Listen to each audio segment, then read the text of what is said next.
Great taste. Sweet. Sour. So good to taste. Welcome to Great Taste. I'm your host, Steve Boss. 60 minutes of deliciousness upcoming here. Good outdoor. I have two guests, by the way. One of them has been on the show before. Good outdoor cooking is what my guest, Kent Rollins, is known for. But to me, he's one of the most inspirational people I've ever had the pleasure of talking with on this show. And I've been doing this for over 17 years. The last thing that he said, first interview that we did, which was 3 years ago, last month, actually, when his book and the book that he wrote with his wife, Shannon, came out. It was Faith, Family, and the Feast. The last thing that Kent said when I was talking to him was, we don't judge folks here, we just feed them. And that's stuck with me now, Kent, for 3 years and 1 month. And I'm thrilled to have you and Shannon on Great Taste. Thank you so much for taking the time to join me. Oh, it is our pleasure, my friend, to be here. And me and you have visited before, so me and you family. So it is all good. And especially when you talk about food and people, it's just something that makes your heart feel good. Yeah, it really does. And you guys are the co-authors of a brand new book, Comfort Food, The Cowboy Way, Backyard Favorites, Country Classics, and Stories from a Ranch Cook. And you wrote, both of you wrote that to celebrate, this book was a celebration of the classic recipes that have brought you comfort over the years, and you share the history and the stories behind them. And I think that's what is one of the things that makes your books so, we'll say, not only enjoyable, delicious, but also something that is there to last, that you kind of pick up and you just can thumb through and you find a story on a particular page that you can relate to. And it's different than just a general type of cookbook. So it's a book full of not only kitchen inspiration, but actually soul inspiration. Yeah, I think that's what we wanted all the cookbooks to be. Is we've always said, if somebody gets our book and never cooks out of it, we still want them to take something away from it. And so whether it's through the pictures or, like you said, the stories and poetry, and then of course the cooking, we've always wanted to be more than just a cookbook. Yeah, and I think we can summarize that up, or you guys have summarized it up by saying all it takes to make people happy really is a plate, a fork, some good food, and someone to share it with. That is so true. Recipe for happiness and success. Yeah. So let's talk about, we've already visited, and I know some folks certainly haven't heard our chat, but we did visit a lot about how you got involved in cooking and how you got involved with, I think it was your mother, right? That Yes. You started cooking around 7 or 8 years old with her. Yes, sir. It was, I made my first chocolate cake about 8 years old and thought it was the grandest thing ever till I had to wash dishes. But, I learned from a bunch of great cooks. People often ask me what chefs inspired you to cook. And I say, they never had that title. It was mother, aunt, some old timer somewhere. And they just made you feel better when you get through. Yeah. And so about 30 years ago, if I'm doing my math correctly, was when you first started cooking for ranches. 30 Yes. years ago this year, I think. Yeah. I before that, I'd been guiding elk hunters in Gila Wilderness, southwest New Mexico, and you didn't have a wagon, so you just packed it all in on a mule. And I'd always cooked, but I'd never baked at an altitude above 8,000 foot, which is totally different, and I remember them hunters the first morning when I made biscuits, and there's about a half-inch tall. And he said, "Is this flatbread?" I said, "It is today." So, but after I get out of there, it's about an 8-hour drive home, and you have a lot of time to think. And I got to thinking, I'm gonna get a wagon. I'm gonna go back to cooking on some of the ranches, especially the people that I knew and had worked for before as a cowboy. And they respected me because I'd been on both sides of the fire. The Brandon fire and the Cook fire, and word of mouth in the cowboy circle gets around real quick. So you could cook on one ranch, and before you knew it, somebody was calling for the next week or the next month, or and you could stay busy usually from February to August. So was it I know that there was this transition when you were up high in terms of cooking for other ranches, but was there a major transition for you from one life to the next? Because even though it's still out on the range, the actual focus was totally different from branding to cooking. Yeah, I mean, the methods were still the same, and instead of feeding like maybe 4 hunters, now I'm feeding 15 to 20 cowboys, but I'm not having to skin an elk in between, or ride 31 miles to pick something up. But so it was a little easier, and it was nice to have everything. That old chuck box become my kitchen. It's fully stocked, and it was, especially if you didn't have to move camp every day, it was really a whole lot easier than guiding hunters. Time wise, still getting up about the same time every day, about 2:45. 2:45. Yeah, in the morning time. Right. I got that. That's AM. I'm trying to process it. He always, so the first ranch that I went on, well, it was actually Wyoming, because, it varies a little bit time of year and where you're at, but Wyoming was the earliest that I've been on, 2:45. And I said, what are we going to do for the rest of the day? And you don't realize, so you wake up 2:45, build the fire, biscuits rise, make the biscuits, do the dishes, take a nap, but you can do all of that and you wake up and it's like 7:30 in the morning still. So you can cram a lot in your day. And you learn to sleep when you can. That's something that I figured out after my first ranch. I was probably as tired as I've ever been in my life because I didn't have that schedule down, So you get up 2:45, 3:00. You try to get in TP and get into bedroll by 8:39, and you didn't dilly dally around and look at your phone or none of that. You just tried to go to sleep. We didn't have phones anyway, but right. Or there wasn't a signal, even if you did, probably, right? That was probably that was the blessing of all of it. No signal. Right. So you mentioned the chuck wagon. You have an 1876 Studebaker named Bertha still? No, go ahead, Shannon. I was going to say, so Bertha is actually the wood stove.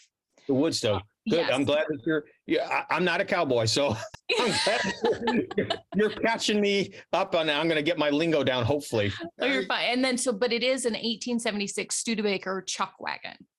Got it. And Bertha's the wood stove. Yes. Good. And I want to, I would love to, let me just look at this here, because I want to give people an idea of, I can give them an idea from what you guys wrote in the book of what it was like on the range then, because you guys wrote provisions then and now, but I'd like you to tell us about the now, because I'm sure it's a lot different. So the then would be the height of the cattle drive. You write days happened in the 1860s, the late 1880s, which I hope we actually can get into in just a few minutes. And at that time, typical journey, 15 miles a day, and the process would start over again after those 15 miles. And there were some people who kept some records. And so you're able to say that on a particular type of cattle drive, this was one of the provisions: 160 pounds of rice, 160 pounds of beans, 9 gallons of sorghum, 300 pounds of fruit, dried and canned, 1,750 pounds of flour, 405 pounds of sugar, 720 pounds of potatoes, 900 pounds of bacon, 180 pounds of coffee beans, pickled kegs, vanilla extract, cinnamon mustard, baking powder, baking soda, and other things that might be on a typical chuck wagon: salt pork, salt, onion, sourdough starter, dried chilies, garlic, and lard. Now, how many wagons carried? Well, he had the benefit. That was a total of what he would take if he left south of San Antonio, Texas, and was going up the Chisholm Trail to go to Abilene, Kansas, to hit the railhead. He had the opportunity to stock that wagon, 2, maybe 3 times. He just pull in the local Walmart supercenter, and just get her done that way. But no, that's the provisions in which they hauled. I'm sorry. I'm sorry to interrupt you, but I just want to make sure people know that you were joking. Because there's some that might not. Yeah. Right. Exactly. Yeah. He was a very fortunate man too. Old Cook was, and he was probably a man that got the least amount of sleep of anybody out there at that time. But he he's what I really tried to model myself after when I first started, because he was taking on a chore that was probably the most important thing on the cattle drive next to the cattle, because when you have a crew and you feed them well, the crew's going to work better. So a cook was always notoriously known as some old grumpy man that, that was mean and didn't want to visit with people. And we're not that way unless a beagle goes with us. He gets a little grumpy at times. But we have it far easier than he did. I mean, and that's what we wanted to kind of show in this cookbook. We always love to highlight the past, and that's what's still happening in the present. And so we do show what they took and what we take now, but we have refrigeration, not the plug-in refrigerator kind, but we have ice chests. We use Yeti ice chests. And so we're able to expand our grocery selection far beyond what Cookie did in the 1800s. He was cooking 2 meals a day. Typically, we cook a full 3. But, we're still out in the middle of nowhere. We don't have a KitchenAid mixer. We just kind of make do, but we have a lot more to work with, especially with the coolers. And you're still not stocking up in the middle at Walmart. Probably. Well, so what we do, it kind of depends on the ranch and how long we're going to be out. So if it's just 5 to 7 days, we can haul in everything. If it's longer than that, like we've done one that's nearly 6 weeks, what we did is we sent a huge grocery list, like you'll see in the cookbook, to headquarters. And what they'll do is they'll just go buy everything and keep it at the ranch headquarters. And then every maybe 4 to 5 days, kind of depends. Somebody will go to headquarters, restock, bring it back to camp. Mm-hmm. Okay. So I was just delivered something that I didn't get to finish my lunch before I got on the air with you guys. What'd you get? I got some mashed potatoes. Oh, and they're what are they? The creamiest? What is it? I forgot the name of it now. But they're I can't get to them because but they're the mashed potatoes from your book. Okay. And I made them for lunch, but I didn't get to finish. So do you mind? I'm just going to. Oh, we don't mind at all. I thought it was banana pudding at first. Mashed potatoes. So good. And one of the things that I appreciated was to make sure that A, that you don't overboil them, and B, that you allow that steam. This is something that I didn't think about ever. And, just allow that steam to just dissipate before you mash them so that they don't become mush. And you're right. I mean, it's so much better. Well, and that's kind of like, so a lot of the recipes are just so basic. You think, really, mashed potato recipe? Well, it's not like it's rocket scientist, but there are a few tricks that help that make it, better. Yeah. And also it broadens, I think, any cook's horizons, because I don't make mashed potatoes with cream cheese. I've never made mashed potatoes with cream cheese. Yeah. So I thought, oh, okay, that sounds cool. And so I did, and it's delicious, and it changes the taste a little bit, from what my normal type of mashed potatoes is. And that's fun to do that. Now, I won't say that I'm a chuck wagon cook, because I'm going to read the top 10 signs that you're a chuck wagon cook, and I guarantee you. Your kitchen is bigger than some states. You have no electric bill. Your patrons commute horseback. Your watch has 2 times, daylight and dark. The nearest grocery store is 60 miles away. You don't have to mop the kitchen floor. Your dishwasher and bathtub are one and the same. Having a waterbed means your teepee leaked. Days off only come at night, and to cook on high, you just add more wood. That is right. Just fantastic. I mean, so great. So I would really like to know, I'm sure all the listeners and viewers would like to know, what's the process? You guys have written numerous books together. What's the process that you use for collaborating? Because you've got history, you've got stories, you've got recipes. What's it like? So the cookbook process is very interesting. And this is our 3rd book. We learn something new every time. And I think what we're most proud of is we didn't realize going into this on the first book, how many different collaborators there are. So you have, the person making the book, the chef or the recipe creator.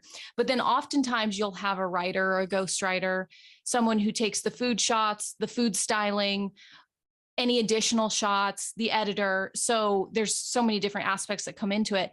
We have kept it just the two of us the whole time. So Kent is the recipe creator and also the writer. And then I'm kind of more the editor. I'll add some stories in here and there.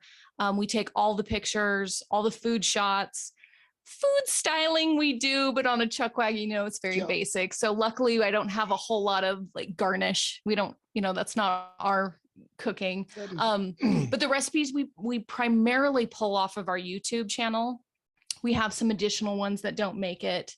And then it's just, luckily we have a really good book agent. And honestly, that was a huge step for us because you don't realize how much goes into cookbooks and all the behind the scenes and the logistics of it. And so she walked us through that. And so by the time it actually came to making the cookbook, we already had all the steps there.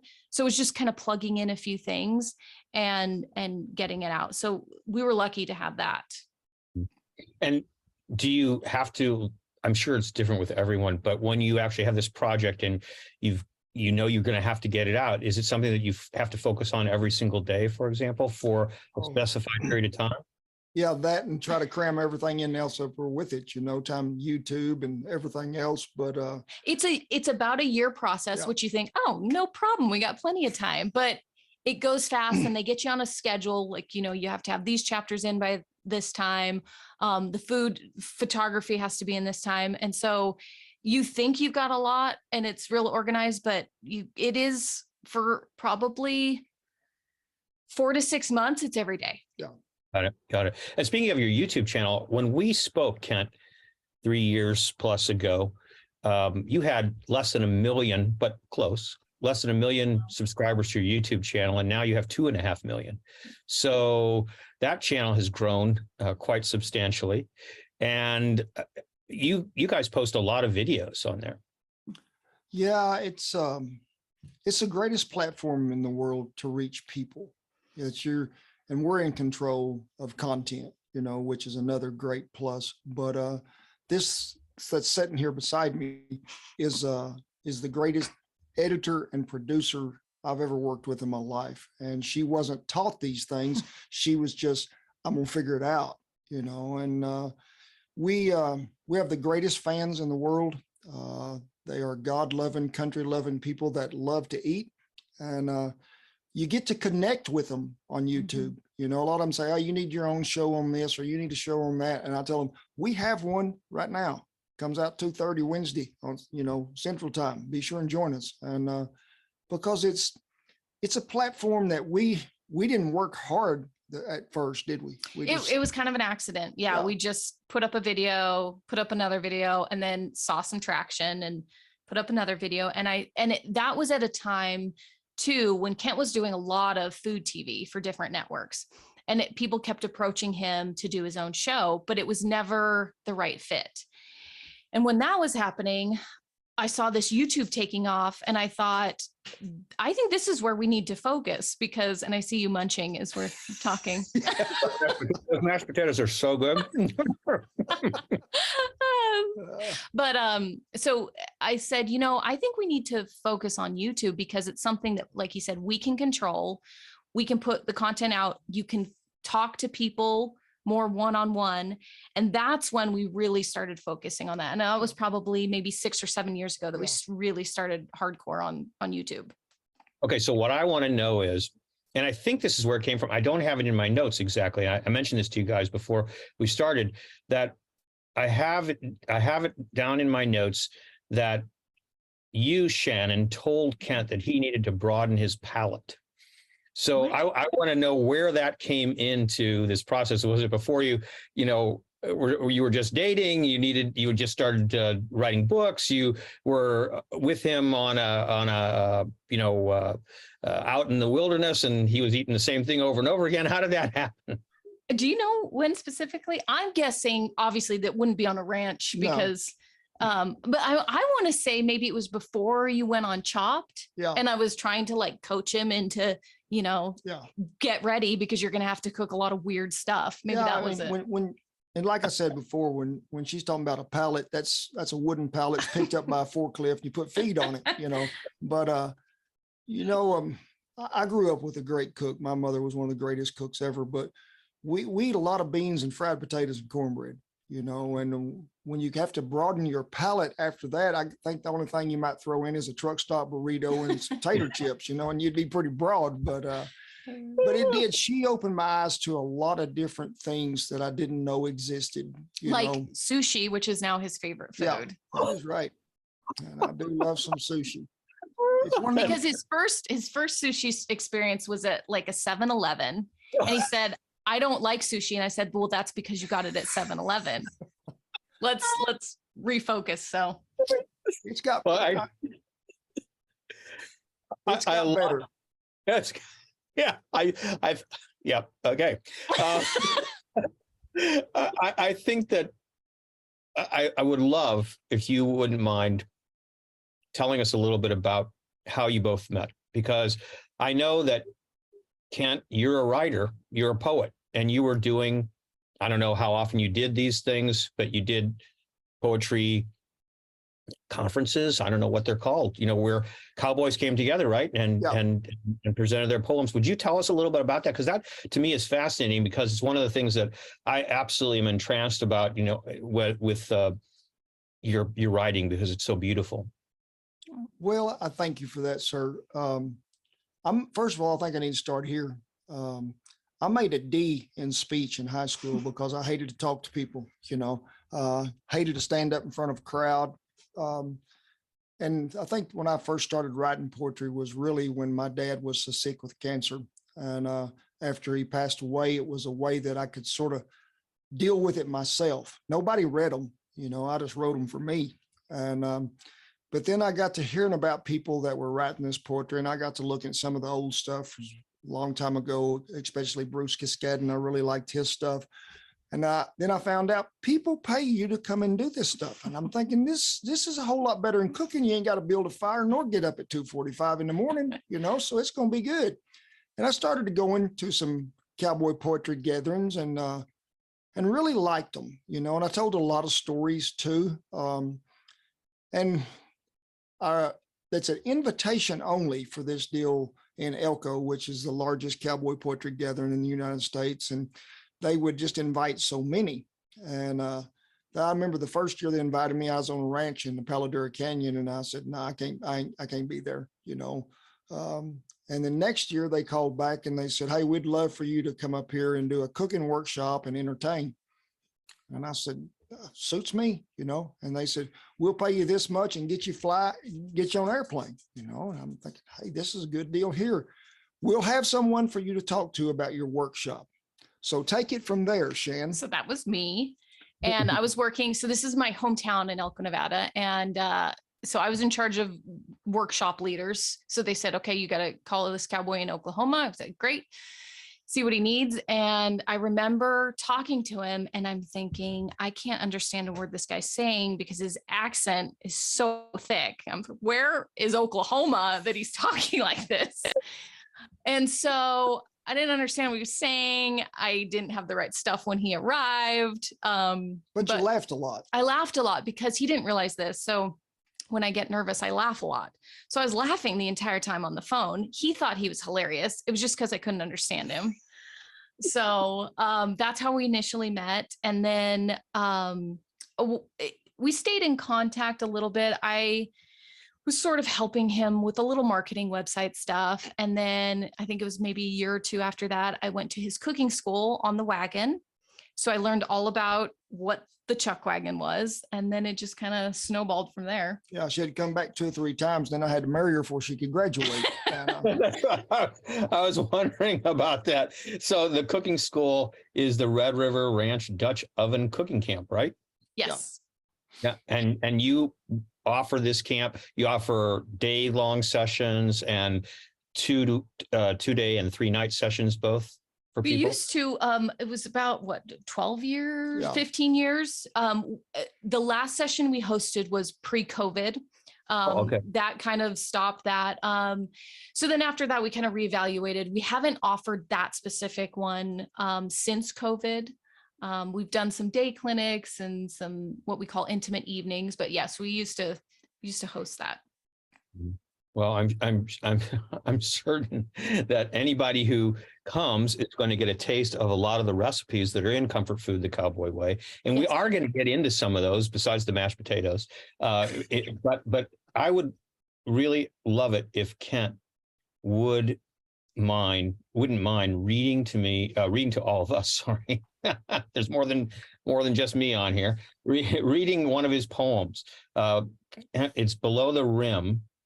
And I'd appreciate if you not only read it, but maybe you could give us a little bit of insight in terms of, how this inspiration comes about.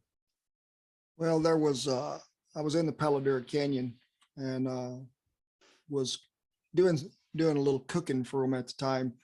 And there was this elderly gentleman there. And I was probably 33 or 35 at the time. And he was probably middle 80s or more, and still cooking off a wagon. He never had too much to say. He just did his job. I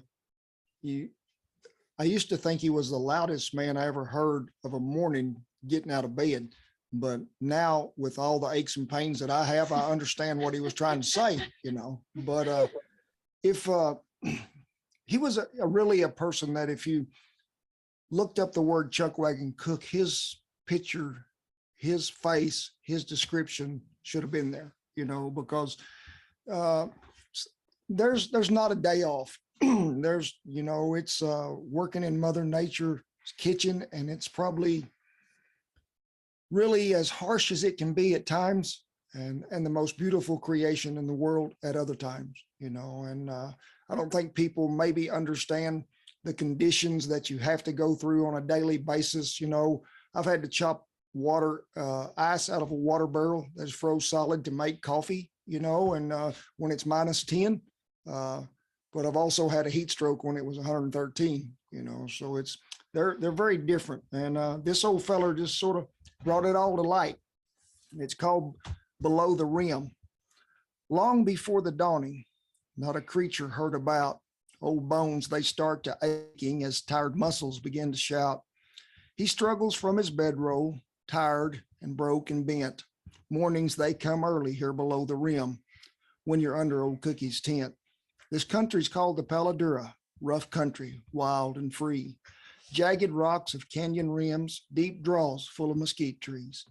An old black hat sits on his head, weathered by sweat and smoke. As he kneels there on the ground in the morning fire, he begins to stoke. It is a battle to stand upright as he is proud to make it once more. His once strong muscles have faded like time washes sand from the shores. 60 years he's been a wagon cook, and time it hasn't been too fair. Weathered, scarred, and weary, he has seen and done his share. They say he broke his back. I believe it was in the fall of '83. A runaway team flipped the wagon, and it was the next day before they got him free. I heard a big grizzly once came into camp. He was on the prowl and looking for a fight, but the old cook shot every shell he had, and every man enjoyed in a good stew that night. There are many wrinkles on his face, etched by time and sun. Maybe they're a message or a reminder that his race is nearly done. You will never hear him say much, but I'd give anything to know his story, or you'll catch a little mumble every now and then, something about his days of glory. They said he come over from England, a young'un of 14 and a stowaway on a boat. He craved the cowboy lifestyle from reading dime novels some feller wrote. You can ask him about his past. He'll just say it, sure, it went by in a flash. Then he'll go back to making biscuits, stirring gravy, and making hash. His eyes still have a little sparkle, but like his lantern, they too are growing dim. His gait is somewhat slower, and it's the first hint of morning peeks over the rim. But you won't catch him loafing. His food is always hot. The grub it is aplenty, and coffee's always in the pot. You won't find his name in any history book or a plaque of him on any wall. but to me was a living legend. Though bent, no other man could ever stand as tall. Many suns have set and years gone by, but I will never forget the time with him, or the stories he shared and the memories made on those mornings below the rim. Thank you, Kent. Thanks very Yes, much for sir. sharing that with us. One of the insights that you both make in the book goes like this. Sometimes during the uncomfortable times in life, you just saddle up and tell yourself, this horse may be a little rough to ride, but with time, things will smooth out. It's like a good skillet of gravy. If you just keep stirring, you'll get all the lumps out eventually. I swear we could, if you didn't have to go to sleep sometime, we could talk for hours and hours, but but we better talk about the book. So one recipe from the appetizer chapter got me laughing immediately because you say it has two of your favorite words in it, and there happen to be two of my favorite words too: fried and cheese. Yes. And the fried mac and cheese balls. Oh. So tell us a little bit about how that came about. Well, I'm a mac and cheese connoisseur. And so is. in every book, I think we have to have some sort of tribute to mac and cheese. And so then I was like, how could we make this better? Let's fry it. Yeah. And when you can take one of my favorite fruits, which is a green chili, and put a little bacon in there too, let that macaroni and cheese cool to where you can get all this bound together good. And then panko, breadcrumbs. And I'll tell you, the magic I found in anything deep fried, I think, is panko, because it just gives it such a good flakier, crispier, coating. But if somebody's going to make these, don't just make the recipe, double it or triple it, because they will be gone so quick, I promise. I got it. So also the fluffy pancakes, I love the hints there, the mixture of baking soda and baking powder plus low heat. Yes. Were just these little insights are just so great to have when if you're even an experienced cook. It's great because oh yeah, maybe it reminds you, maybe you've forgotten, maybe you never thought about that angle, for example. Yeah. So that's terrific. Now, also, I know that you guys are big. You use cast iron all the time as the major between Dutch oven and cast iron pots. Those are the things that you use. And I thought that this little bit of, just clean it immediately when you want to know how to take care of it and how to make it easy to use, clean it immediately. Don't let it sit. That was a really great, I loved coming across that. That was really good. There are a lot of sauces in the book. I think that gives that little extra. There's it's not just, oh yeah, here's this dish here and here's this dish there, but there's all these different sauces that go along with, like this mustard sauce, for example. It's got spicy mustard, ketchup, mayo, jalapeno, and sweet relish. And I read that, I was like, oh yeah, that'll knock something up a couple notches. That's good. So how was there something interesting, to share about where all these sauces came from, or the idea to, integrate a lot of the sauces in there, or is it just happened? It's just what you like to do? Well, it's funny that you say that, because I never really thought about it, but you do. He's a big sauce person, because every time, and in the book, we've got a lot of sandwiches and burgers, because that's ultimate comfort food. But when I would be like, okay, so we're just gonna put some mustard on it. He's like, what? No, we're going to do this mustard, and then you mix the smoked paprika with it, and then it brings out, I'm like, oh, okay. Well, and so you do have a great appreciation for sauces. I do. I like a dipping sauce, but it always really just takes me back to gravy. Gravy was probably the best thing that was ever made to accompany any dish that you ever had in life, even ice cream. You put gravy on ice cream, it's good. And, people, I remember when the first book come out, we were in New York City cooking for the Women's Culinary Association, and we'd done chicken fried steak, mashed potatoes, and gravy and stuff. And there's about 3 gallons of gravy sitting down there on the end in a big old skillet. One of them ladies asked, she said, "What is the white sauce?" And I looked at her and I said, "What are you talking about, ma'am?" And she said, "The white sauce in the skillet down there." I said, "Ma'am, that's gravy." And she said, "What do you do with it?" I said, "You put it on everything you got, sugar." I said, "It'll make life better, but sauces can complement something so much, and you're not trying to cover a flavor up, but you're just enhancing a flavor that you can bring out in it. And so many of them, I realize, are interchangeable, you know, so you could use it on your burger, or you could put it as a spread, or even a dip. There's a good, the shrimp po' boy coleslaw dressing is kind of, it could be its own sauce. So they're really unique. Yeah. And I like, and if I make it, a lot of times it's going to have a little heat to it. Of course. You know, I like my food to bite back just a little. Well, but you made that distinction, which I think is so critical. The sauce is there to enhance the whole experience. It's there to enhance the main course, we'll say, or the major focus. And that's when you know that your sauce is the perfect complement, when it enhances the flavor of everything as opposed to covering it up, right? Correct. Yeah. All right. So let's talk about the magic of smoke and fire. That's your specialty. You know, people have been drawn to fire for thousands upon thousands of years. And one was for warmth and comfort and light. And then they figured out they could throw something on there that was dead and you could eat it, you know, which was good. But I've been cooking with live fire for over 30 something years, probably nearly 40 now. And there's so much more that you can bring to a meat by the different type of smoke that you put on it, the different type of heat that it's going to get. Is it indirectly cooked, or is it a reverse sear? You know, there's so many things that you just bring a good smoky flavor to that's not really overbearing, but just enough to get that taste. It's like drinking a good whiskey that's been in a barrel just the right amount of time. And you mentioned certain qualities that go along with this magic of smoke and fire. You say those qualities are perseverance, patience, and taking the time to enjoy life's blessings. Yes. That's quite an enhanced version of cooking with smoke and fire that really adds so much to it. And I was going to say, we've, you know, everything is converted to indoor cooking if people want to do it, but we really want to encourage people to go outside and try the recipes, because there is something so different about outdoor cooking and the camaraderie, I think, that it creates. And one thing Kent always says is, you know, to be comfortable, sometimes you have to go out of your comfort zone. And I think for a lot of people, outdoor cooking is a little intimidating, especially live fire cooking, whether it's grilling, smoking, or especially Dutch ovens.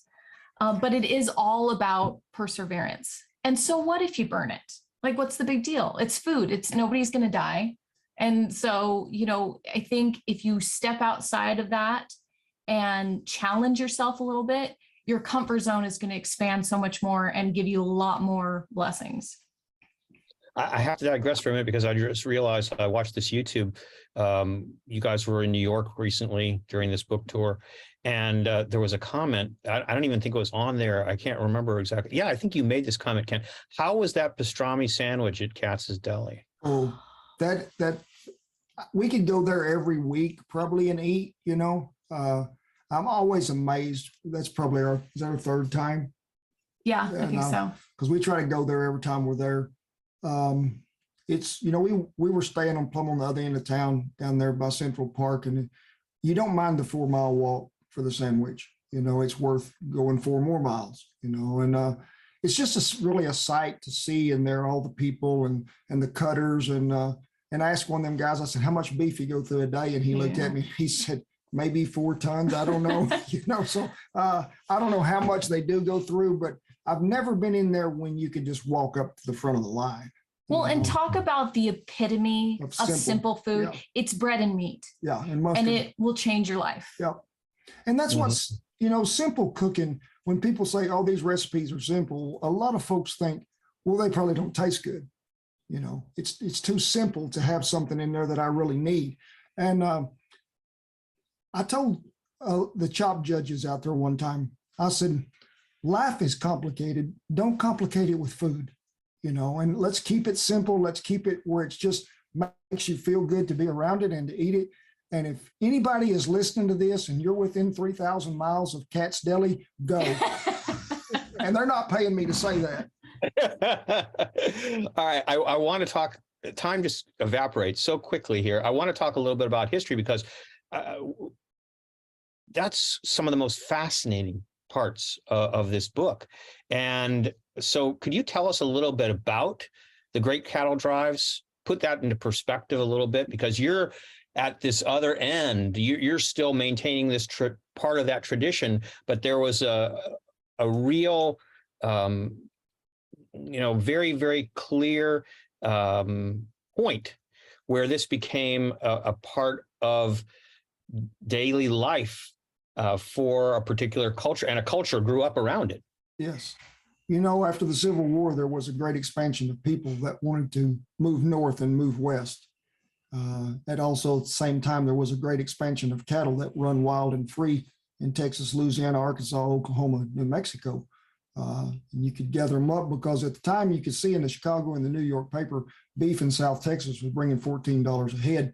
That same beef might bring $41 in New York City or Chicago, but we can't drive them that far, and that's when the railway system really come into play. And, from its heyday from, early 1870s to maybe the late 1880s, it was the greatest migration of anything that went north, whether it be winged people or something with a hoof. There was so many thousands upon thousands of head of cattle that went down the Chisholm Trail or the Great Western or the Goodnight Loving Trail. And this was all to provide people with beef, and it's something that really, when you can see the places where they cross the rivers and there's still big hollowed out spots to where they took herds across, I'd love to have been there, just to see it a day or two. And for us to get to relive some of that has been probably one of the greatest things in my life next to this beautiful woman. But it's also something that we can preserve in a way. Sure, with we don't drive them to railheads no more. They're in big enough ranches. They take them to certain pastures and they can load cattle on a truck or put them in a trailer. So that part of it has been better, but still the old ways and doing things are still there. And it's this discussion, this history that you're talking about in the book, it's integrated into your chapter about Mexican inspired classics. Yeah. So you want to explain why that's the case? Well, there was a lot of old Mexican cooks when the cattle drives first started, because when they were getting hiring cooks down there around San Antonio and there, a lot of them were Mexican cooks, or they were influenced by Mexican cooks, and so I learned really when I was in the Gila guiding elk hunters, how much more value there is to a dried chili of some kind, flavor-wise, than there is just a fresh chili. And you can transport a lot of dried chilies anywhere you want to, and when you can rehydrate them or grind them to make some kind of sauce or something, a seasoning, you're money ahead. So cowboy hats. Yeah. Tell us a little bit about cowboy hats. Well, cowboy hats differ from South Texas to the Canadian line. Deep South Texas, they're wearing more of a wider brimmed hat because there's a whole lot more sun, especially there in southern New Mexico, even some of southern Arizona. But as you get a little further north, creases begin to come in a little further because they're really what we call high and tight. And that's because you're fighting a lot of wind horseback, and when you get up Oklahoma and plumb through Kansas and on, my dad told me never judge a man by the hat he has on his head or the horse he's riding, so hats, I really like to see the different kinds of hats throughout the United States, whether they be cowboys from my country or plumb down in South Texas. Shan's country is totally different. Yeah. So I'm in, the Great Basin region, and we have the buckaroo, and they have a flat brim hat, and they also have a totally different style of saddle, the equipment they use. So it's really interesting. I don't think people realize, and in fact, I didn't even realize the different nuances in types of cowboys throughout the country. I mean, they're all, the end result is the same, but the way they do it and their style is all very different. There's a lot of difference in gear that they got on a saddle, where you may be roping with a 33-foot rope, and Shannon's folks in them country up yonder may be having a 60-foot rope, you know. So from a philosophical point of view, here's what you wrote about cowboy hats. No matter what hat you wear in life, wear it with pride. And wherever you hang your hat at the end of the day, whether it's in a big city apartment or on 80 acres, we hope your hat and your home bring you shelter and comfort. You know, I've depended on a hat on my head a lot in the elements, whether it was protecting me from the beating sun, or you can pull it down a little tighter when that old north wind's blowing in your face and your mustache is froze, you know. But it's a hat when it's broke in is like wearing really good shoes. You just feel comfortable, you know, and that's what it's supposed to be. I want to read a section. This is on page 218 in your book, and it's called "Before the Ashes Grow Cold." And this is just part of this section. And it actually goes back to our discussion about the magic of smoke and fire. Yep, Cookie, he answered, I've been around fire most of my life, from branding fires to cooking fires. I've watched as their ashes grew cold and the last bit of light and heat flickered away like a candle in the dark. He paused for a moment as if he were scanning a lifetime in his mind, and then began again. Fire is like life. We all start as a flicker, and with a little stoking, we grow it into a pretty good flame. Now, as we continue to burn, we need a little kindling at times to keep us going. Someone's got to gather the wood and feed us from time to time. To be considered a fire worth building in the first place, we have duties that we must perform, like light on the darkest of nights and heat to nourish those around us who are counting on us. As I see it, you can throw some old rotten sticks on that fire, or you can feed it with what it needs, and that is good hardwood, something that is going to last. It's like your word. If it doesn't last long or do what it's supposed to, it's like that rotten stick. It's gone pretty quick and has no value to sustaining the fire as it burns. You better stoke that fire every once in a while to keep it burning bright, just like we need a little push now and then to keep going.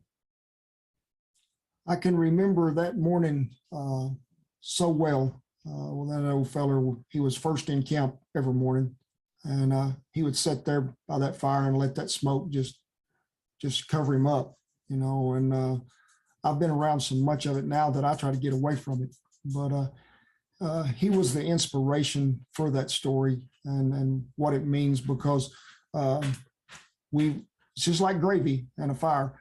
You know, they both got to be tended to, or they're not going to amount to a whole lot. But we're going to keep the fire burning. Well, I certainly hope so, both of you. So tell everyone how to find you. Well, at one point you said we're kind of like cow manure. You hit the ground, you're everywhere. Yeah. Oh, well, that's good marketing right In there. the last 3 weeks, we've splattered in a lot of places. Yeah. So probably, you know, our favorite platform is YouTube, just Cowboy Kent Rollins. Our website, kentrollins.com. Of course, we're also on Facebook. Where else? Instagram. Instagram. I mean, Yeah. you know, Is it Cowboy Kent Rollins on Instagram too? Yes. Yeah. Yep. Okay. you know, it's like when we were this last week at a book signing, and I always tell them, we have the best fans in the world. God has blessed us far more than we deserve. And we're just trying to give back some of them blessings that they have given to us. And we have a great time every day. We work together 365 days a year. And it's every day's a holiday and every meal's a banquet. I can't even imagine anything better than that, honestly. You know, that's except if it was centered around one particular dish, because I just love one other thing that I wanted to make today, but I just didn't have everything that I needed for it. But it's like such a classic, and it's one of the recipes that you have in here, but you've taken it, I think, I haven't tried it yet, but just by reading the ingredients, I feel like you've taken it to another level, and that is the creamy tomato soup. Oh, And That is Shannon's. that's actually my Ooh, recipe. yes. Yeah. Hey, well, I don't- it stuck out to me. Okay, so yeah, I mean, I'm not the food person. I don't do a whole lot of food contribution, but that is the one. Yeah, and it is so good. Well, it's got heavy cream in it. Come on. Yes. I mean, right? Like throw some cheese, maybe even better. So I want, is there anything else that you'd like to, just tell everybody before we, kind of kick some dirt on this campfire and roll on to the next stop? I just want to tell you and everybody that's listening, thank you. It is a great opportunity that we have to be able to share our story and our book with anybody and everybody. So just thank you all, and God bless you. Shannon? I actually, because I've been thinking as we've been going through this, to you specifically, this book has been, you go through, it's been 2 years, start to finish. And you kind of get bogged down a little bit, and you trudge through, and you kind of forget what we had put together. And so just you going through some of the excerpts, and this just brings all the good memories back, because you get bogged down just with the writing and the logistics of it. And so I just want to thank you for doing such good research on this book and reminding us this journey and how special it's been. And God, Kent's writing, I kind of forget because I'm the editor. So I'm looking for the commas and the periods. Sure. And sometimes I forget the words and the meanings, and they're just so good. So thank you so much for that. Yeah, you're a great person, my friend. Well, thank you so very much. But I just have to say this. Your books are inspiring. And that is, for me, the most important aspect of them. Yes, it's great. Yes, these mashed potatoes are really good, right? Really good. And I know that tomato soup is going to be really great. But the fact that the books are so inspiring and Kent's words are so soul stirring is what leaves that indelible impression. And I think that in any world, but for sure our world today, to be able to have a book where you can just pick it up and you can open any page and you can find all kinds of that inspiration, whether it's in recipes or whether it's in stories or whether it's in history, is just fantastic. And so I thank you guys. All right. That's what I want to say. I thank you guys for doing that. And I don't remember where these were. I don't know. I've got to start writing down where I pick up the things that I get from people. But I wanted to just say that I wanted to use your words to end this chat. And that is keep the fire hot and the wood dry. That's right. So thank you all so very much. It's been a great pleasure to have both of you on, and it's been inspiring to me. And as you can see, the smile hasn't left my face, and I'm sure it won't for the rest of the day, and hopefully on after that. And to everybody who's been listening or watching, you've been part of this great taste experience. I'm your host, Steve Boss, 60 Minutes of Deliciousness. Great taste. Sweet. Sour. So good to taste.